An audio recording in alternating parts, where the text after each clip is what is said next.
Ra. Ra was one of the main gods of ancient Egypt. His role was tied to the sun, creation, kingship, and cosmic order. He was treated as a central force behind life and power. Most images showed him with a falcon head and a sun disk above it. That made his connection to the sun pretty clear. Ra was also connected to the pharaoh. The king's authority was often linked to Ra. This helped present the pharaoh as more than a normal ruler. It placed royal power inside a religious system. Over time, Ra was combined with other gods. The most important form was Amun-Ra. That form then became one of the highest divine figures in Egyptian religion. His daily movement explained the sun's cycle. By day, he crossed the sky. By night, he traveled through the underworld. Each morning, he appeared again. That cycle showed the return of order. It also showed why the sun mattered in Egyptian thought. Osiris. Osiris was the god of death, the underworld, rebirth, and the afterlife. His story became one of the most important myths in Egypt. He was seen as a dead king who became ruler of the world of the dead. His brother, Set, killed him. Isis restored him through magic. After that, Osiris became the main figure linked to life after death. Osiris was usually shown like a mummy. He often wore a tall crown and held the crook and flail. These items showed royal authority. His green skin in many images pointed to renewal and growth. He was not only a god of death, he was also connected to return, fertility, and continuation. The cult of Osiris actually shaped Egyptian burial ideas. A dead person could be identified with Osiris. That meant death was not seen as a full stop. It was treated as a change in status. Burial texts, mummification, and tomb rituals all worked around that idea. Isis. Isis was one of the most widely respected goddesses in Egypt. Her main role was magic, protection, healing, motherhood, and royal power. She was the wife of Osiris and the mother of Horus. That family link made her a central figure in Egyptian myth. Isis was also shown in different ways. Sometimes she wore a throne symbol on her head. Sometimes she had cow horns with a sun disk. She could also be shown nursing Horus. That image made her maternal role very clear. Her worship spread outside Egypt later on. Greeks and Romans also adopted her cult. Her role was easy to understand. She protected, healed, and helped. Those were really useful roles in many cultures. Anubis. Anubis was the god of mummification, tombs, funerary rites, and care for the dead. He was usually shown with a black jackal head. The jackal form mattered because jackals were seen near desert burial areas. That made the animal a natural symbol of cemeteries and the dead. Anubis worked at the boundary between death and the afterlife.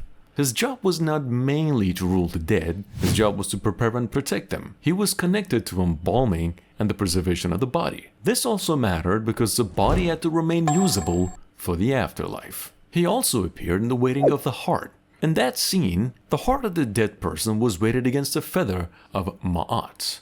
Anubis guided the process and handled the scale. Osiris then later became the main judge of the dead, but Anubis kept a strong role in funerary belief. His black color did not only mean death, it also linked to the fertile soil of the Nile. So naturally, Anubis carried both death and renewal in one image. Horus. Horus was the god of the sky, kingship, protection, and royal legitimacy.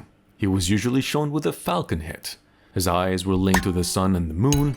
The eye of Horus then became one of the best-known symbols of Egypt. It stood for protection, health, and restored power. Horus was the son of Isis and Osiris. After Set killed Osiris, Horus fought Set for the throne. That conflict was a major myth. It showed the fight between legitimate order and disruptive force. Horus represented the rightful king, Set represented chaos and challenge. The living pharaoh was also linked to Horus. This made Horus more than a myth figure. He became part of the political structure. The king ruled as the earthly form of Horus. That basically gave royal power a divine explanation. Horus also worked as a protective god. His image and eye symbol appeared in amulets and religious arts. His importance came from both myth and government. Set. Set was the god of chaos, deserts, storms, violence, and foreign lands as well. He was shown with a strange head of the Set animal. The animal doesn't match one real species clearly. Its odd shape helped mark Set as something outside normal order.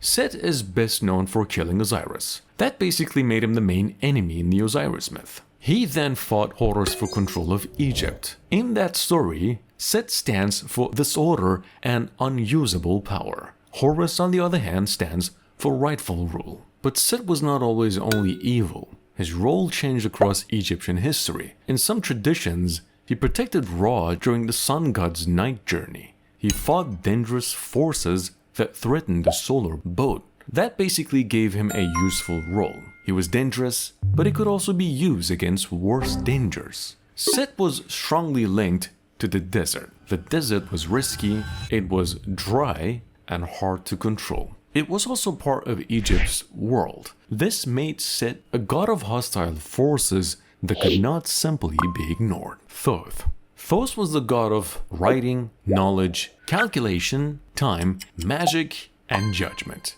He was usually shown with the head of an ibis. He could also appear as a baboon. Both forms were linked to his secret identity. Thoth mattered because writing mattered. In Egypt, writing was not just a way to record speech, it was tied to administration, religious, law, and power. A written record made events official. That simply placed Thoth close to order and truth. He also appeared in the waiting of the heart. He recorded the result of the judgment. That made him the divine scribe. Nothing important passed without being written down. He was also linked to the moon, because the moon helped measure time. His magic was based on knowledge and words. It wasn't random power, it was organized power.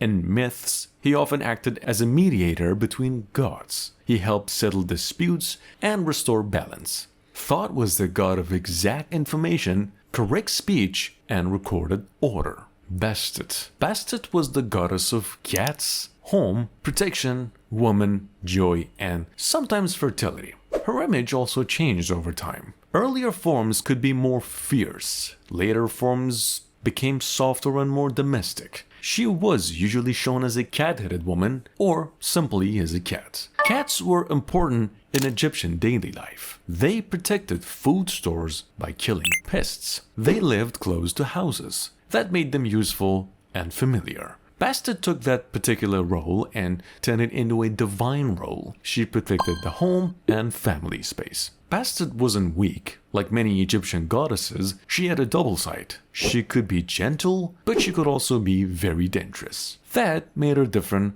from a simple household symbol. Her cult center was Bastet. Large festivals were linked to her worship. Her popularity came from how close she was to normal life. She was connected to houses, animals, music, and protection. Sekhmet. Sekhmet was the goddess of war, plague, healing, punishment, and the violent side of the sun. She was shown with the head of a lioness. That form made sense. A lioness showed force, hunting power, and danger. Sekhmet was connected to destruction, but not only destruction. She could bring disease, but she could also remove it. That may sound contradictory, but it fits Egyptian religion. The same divine force could harm or heal depending on how it was handled. She was also often linked to Ra. In some myths, she acted as a weapon of Ra against humans. Her anger had to be controlled through ritual. That made her worship practical. People didn't just admire her, they tried to calm her and direct her power. Priests, in fact, connected with Sekhmet were also linked to healing. This gave her a medical role. Her power was feared, but it was also useful. Sekhmet represented controlled danger. She was the kind force that could destroy a threat or become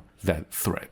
Hathor. Hathor was the goddess of love, the goddess of music, beauty, joy, motherhood, and protection. She was also connected to the afterlife. Her roles were broad, so she appeared in many parts of Egyptian religion. She was often shown with cow horns and a sun disk. Sometimes she appeared as a cow, sometimes she appeared as a woman with cow ears. The cow form linked her to care, milk, fertility, and motherly support. That, of course, made her a nurturing goddess, but not only that. Hathor was tied to music and celebration. The sistrum, in fact, was one of her main symbols. Her worship included sound, movement, and public ritual. She also had a role in welcoming the dead. In some beliefs, she helped the dead enter the next world. Her importance came from range. She was not limited to one narrow function. She worked in family life, temple ritual,